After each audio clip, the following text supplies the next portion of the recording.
Psalm 23. Awurade ne me hwɛfo, hwee renhia me. Ɔma me da nwura from edidibea. Ɔgya me kɔ nsuo a ɛho dwo ho. Ɔdwodwo me kra. Ɔde me fa kwan tenenee so. Ne din nti.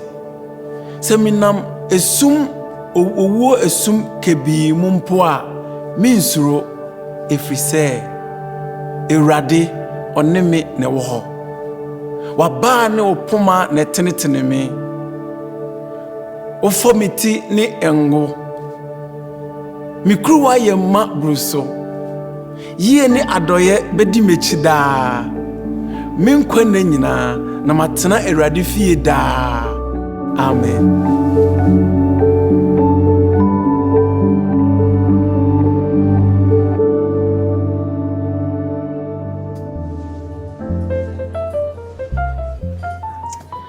Well, confession, I grew up as a child of the 70s, and like many of you, I understand what it was like to be relegated to what was known as the kids' table. I'm not even sure they still exist in homes today. Perhaps some of you may be wondering, what is Lee even talking about? You see, every holiday is part of our big family gathering. Aunts and uncles and cousins and relatives of all shapes and sizes and ages would converge on the designated holiday gathering place. And no matter where that was, a table, usually a rickety, scratched up card table, would be propped up a strategic distance away from the main adult table. This was known as the kids' table. The challenge was, no one really knew when someone graduated from that table. As an older teenager, I often found myself still seated with my younger nephews and nieces, wondering, when do I get to move up? Rumor has it, you had to wait for someone to actually pass away before you could advance to the adult table. Anyway, I don't think I actually minded all that much, as the kids' table always seemed way more fun. The dinner table, whether for adults or for kids, kind of holds a prominent place in most of our lives. It's the gathering spot. No matter the twists and turns of life, the challenges that emerge, a table like this, always seems to be the safe gathering place we can return to. We all recognize that a table set and waiting is a welcome and inviting sight. And today, as we conclude our journey through the 23rd Psalm, that type of table takes center stage as this psalm concludes with some words of encouragement that should give us confidence and hope. And I want to begin today by reading together another paraphrase of this psalm. I've enjoyed each week hearing this psalm recited in different languages. It's a fitting reminder for us of how God's promises stretch across all sorts of geographical boundaries and every dialect. So today I want to read from what's called the Voice paraphrase. Beginning in verse 1, it says this: "The Eternal is my shepherd. He cares for me always. He provides me rest in rich green fields beside streams of refreshing water. He soothes my fears. He makes me whole again, steering me off worn and hard paths to roads where truth and righteousness echo his name. Even in the unending shadows of death's darkness, I am not overcome by fear, because you are with me in those dark moments, near with your protection and guidance. I am comforted." And then here's verse 5. "You spread out a table before me, provisions in the midst of attack from my enemies. You care for all my needs, anointing my head with soothing, fragrant oil, filling my cup again and again with your grace." And verse 6. "Certainly your faithful protection and loving provision will pursue me where I go, always, everywhere. I will always be with the Eternal, in your house forever." Now, we probably should have told you this up front, but the metaphor of a sheep is not entirely complimentary, though it's completely appropriate. Because unless you've spent a bunch of time with sheep, you may not know that they are actually not that fast. Sheep can't see that well, can't really fight for themselves. Sometimes, in fact, they wander off, even when it's obvious they should stay put. And then sometimes the shepherd's trying to move them forward, and the sheep are lagging behind. You may have even wondered, why did Jesus say you always have to leave the 99 and go find the one? Well, because there is always that one. The one who says, the one sheep who says, man, this is great. Full-time security in this pen with this shepherd, lots of friends, plenty to eat. I guess I'm just going to wander off anyway. You see, by using the imagery of sheep, God wasn't saying, you are always so awesome. He knows better than that. But what he was saying was, I would like to lead you. And not only lead you, but there's some other things I'll do. I'll make you lie down. I'll make you lie down in green pastures. Make us, even when we don't want to or know to. He also said, I'll lead you beside quiet waters. I'll restore your soul. Whatever you need restored, I'm there for that. He says, I will guide you. However you need to be guided. Anybody looking for some guidance? And finally, he says, don't fear because I'm going to be there with you. I'll restore your soul. I'll lead you by quiet waters. But then he adds this, there will be a table prepared. I will anoint you with oil and fill your cup to overflowing. Then I'm going to do this, God says. I'm going to follow you around wherever you go. Wherever you go, I'm going to be right behind you, bringing all these promises to your life. Tomorrow, next week, next month, for the rest of your life, if you will let me. Just don't wander off, because eventually you'll come to my house that I have prepared for you to rest forever. Scholar Ken Bailey writes about this and gives us some insight that's fascinating and a hint as to why this promise would have been a big deal to those hearing this psalm. At the end of each day, the local shepherd's job was to begin to lead their flock back towards home after spending the day in the fields. But as they were heading home, it was actually the most dangerous time of the day. You see, the shepherds would expect a predator, a wolf or a lion or a bear, to follow behind the flock, to try and pick off any weak, stray, or wandering sheep. The shepherd would be in the front. But if the shepherd was alone, they'd keep a nervous eye on the rear of the flock, because enemies would always be lurking. And if they weren't careful, if they didn't move quickly enough, those at the back of the flock would be picked off. You see, the enemy was not just following the flock, but was actively pursuing to do damage, to steal and to kill and to destroy. The word used here for pursue in verse 6 is radaf, which has been often translated follow. But it's more accurately a word that involves direct action. It's more intense. It's probably better described as to pursue. There's so many negative and threatening things in our lives right now. It just feels like there are those enemies that seem to be always chasing, pursuing, and stalking us. But David says that when God is our shepherd, even though enemies are nearby, it's his goodness, his mercy, his protection, and his provision that's pursuing us. The fact that God was the actual pursuer would have been a big deal to those who understood one of the main challenges for a shepherd. Now, you and I always have the option to say, no thank you, I'll just lead myself, or say, no thank you, someone else is going to lead me at this moment. Some of us are doing that right now. Maybe this current season has challenged your faith, it's shaken your resolve, and you're being tempted to wander off. Don't do it. This is the season to be reminded that if we surrender to the Good Shepherd, he will always be pursuing, following, and protecting us. We know this because David says, you prepare a table before me in the presence of my enemies. Now, most of us would have written this entire section of the psalm much differently if it was left to us. I wouldn't have said, you lead me through the valley of the shadow of death. Instead, I would have written it this way. You always lead me a different direction so that I can avoid the valley at all costs. That's what I would have written. And I would have added, thank you also for wiping out all of my enemies. The kind of shepherd I would prefer is the one that doesn't lead me through valleys, doesn't expose me to death, and definitely destroys all my enemies. So if I was writing verse 5, I also would have said it this way: you prepare a table before me in your presence. I would prefer that God prepare a table for me in his presence only. I mean, he is my shepherd. Our hope would be that God would get us out of the valley, wipe out all of our enemies, and then we can move into that whole celebration part. That's what we want. But God says, I'm going to be at the table with you.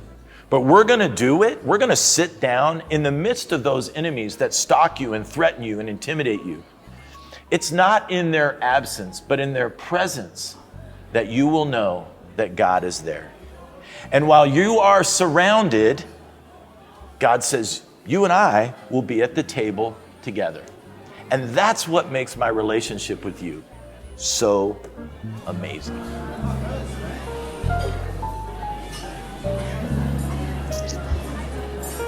So let's talk about the table for a few moments. I mean, when I read that God is setting the table, this is the sort of environment that immediately comes to mind. My friend Frank, he knows how to do it right.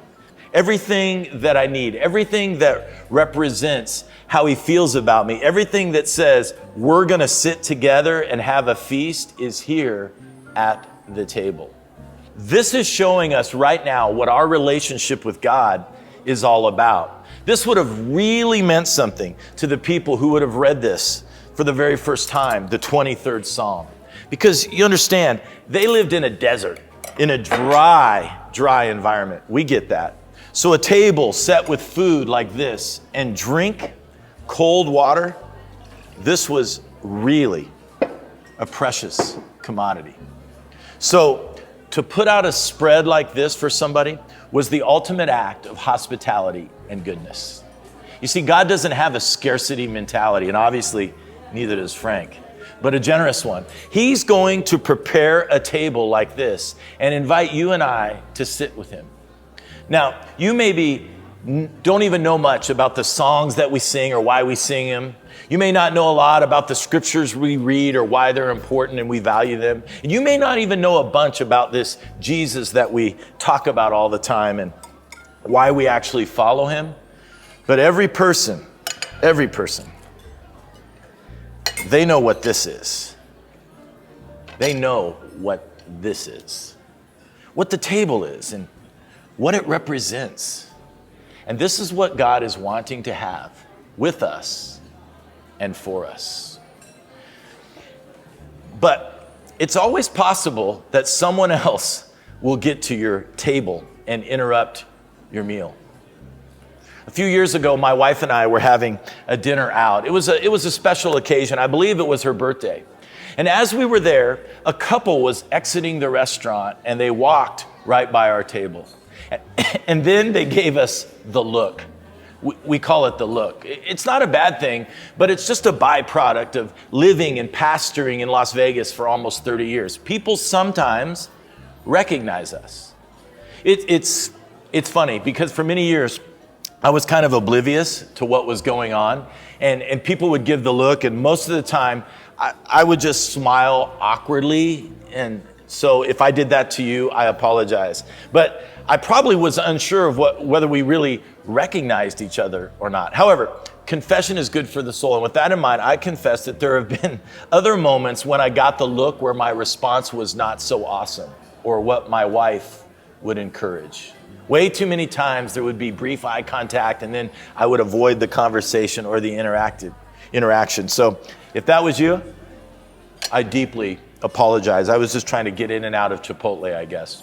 My wife would always know that I shouldn't be that way. So anyway, this couple walks by. We're at this birthday dinner, and they give us the look. And I actually did pretty well. I smiled and acknowledged them and exchanged a few words, even got their name.